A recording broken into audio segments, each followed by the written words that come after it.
If you like video, please like, share and subscribe the video. Hello बच्चों, कैसे हो? तो आज हम शुरू करने जा रहे हैं ट्रिग्नोमेट्रिक टेबल। ट्रिग्नोमेट्रिक टेबल बहुत आसान तरीके से देखेंगे कि बनती कैसे है। हमें इसमें सिर्फ कुछ वैल्यूज़ याद करनी है, उसके बाद तो फिर एक रिलेशन है, बस बनाते चले जाएंगे और हो जाएगा।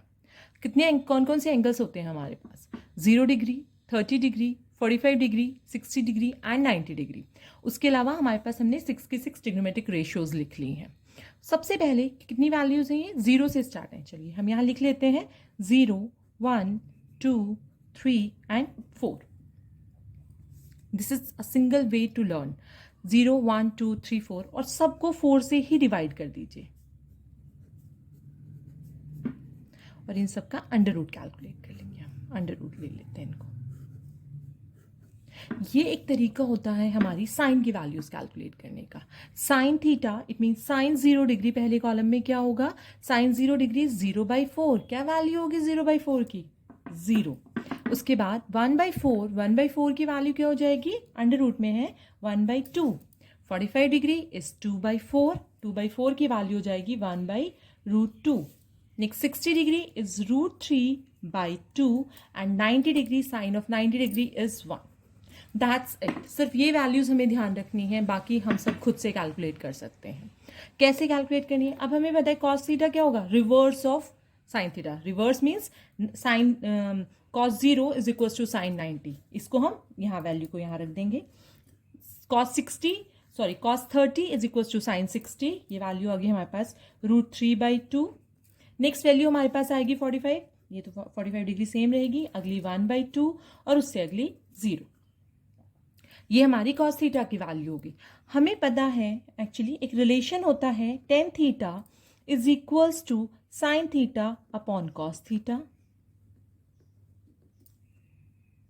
और एक और हमारे पास हमने पढ़ा हुआ है sin theta is equals to 1 upon cosec of theta और vice versa. Next is cos theta is equals to 1 upon second of theta. अब इन रिलेशन के बेस पर हम इस वैल्यूज को कैलकुलेट कर लेंगे। तो टेन थीटा क्या है हमारे पास? Sin theta upon cos theta. तो हम यहीं से पहली वैल्यू कैलकुलेट कर लेंगे। This is sign theta 0 and cos theta 1। मतलब साइन 0 की वैल्यू 0 है, कॉस 0 की वैल्यू 1 है। तो टेन 0 की वैल्यू क्या हो जाएगी? 0 अपॉन 1। तो ये वैल्यू क्या आ गई? 0। अगली वैल्यू क्या हो जाएगी? 1/2 डिवाइडेड बाई √3/2। ये क्या हो जाएगा? 1 अपॉन √3। 1/√2, 1045 की वैल्यू क्या हो जाएगी? 1/√2 अपॉन 1/√2। ये आ जाएगी हमारे पास सिर्फ 1। Next 1060 √3/2 divided by 1/2। तो ये वैल्यू हो जाएगी 3। लास्ट इज 1090 वैल्यू होगी 1 डिवाइडेड बाई 0। हमें पता है हम 0 से किसी भी चीज को अगर डिवाइड करते हैं तो उसकी वैल्यू क्या हो जाती है? Not defined. हम उस वैल्यू को डिफाइन नहीं कर सकते हैं। अब जैसे कि कॉस थीटा इसका रिवर्स लिखना था साइन थीटा का, बिल्कुल वैसे ही कॉट थीटा को लिखना है, reverse of tan theta. This is not defined. ये √3 मतलब कॉस जो 60 है वो 30 की वैल्यू हो गई। Next 45 will remain same. अगली वैल्यू आ गई 1/√3 और ये हो गया 0। Last is 0। अगला हमने लिया है सेकेंड ऑफ थीटा। अभी मैंने बताया आपको सेकेंड ऑफ थीटा और कॉस थीटा में क्या रिलेशन है? एक दूसरे के इनवर्स है। इट मीन्स अगर हमें सेकेंड ऑफ थीटा कैलकुलेट करना है तो वो क्या हो जाएगा? 1/cos theta. मतलब हम उसको इनवर्स कर देंगे, उसको उल्टा कर देंगे cos थीटा को। तो सेकेंड इज कॉस क्या है? 1। जब हम 1 को 1 अपॉन 1 करेंगे तो ये क्या आ जाएगा? 1। जब हमने cos 30 को इनवर्स किया तो ये क्या हो गया? 2/√3। सारी वैल्यूज को बस उल्टा करके लिख देंगे नॉर्मली। 2/√3 ये वैल्यू क्या हो गई? This is √2। अगली 2 और उससे अगली फिर वंस अगेन दिस इज 1/0। तो 1/0 क्या हो जाएगा? It will be not defined. Cosec theta जैसे tan theta, cot theta, sin theta, cos theta में रिलेशन है, वैसे ही सेक थीटा और कॉसेक थीटा में भी रिलेशन है। ये इसका रिवर्स हम लिख देंगे, that is not defined. 2√2, 2/√3, 1।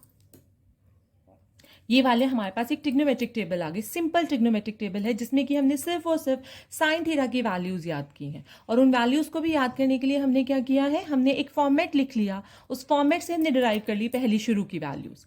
4 terms हैं तो 0 1 2 3 4 टर्म्स ली और उनको 4 से डिवाइड करके अंडर रूट कर दिया। बस ये हमने साइन थीटा के लिए करना है। फिर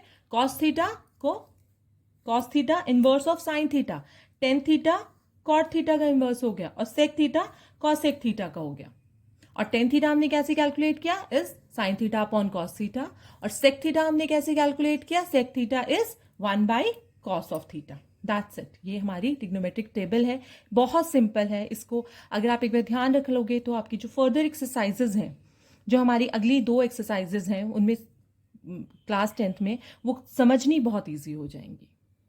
और अगर आपको थोड़ा भी समझ आया है इस टेबल में तो please like share and subscribe the video. Thank you.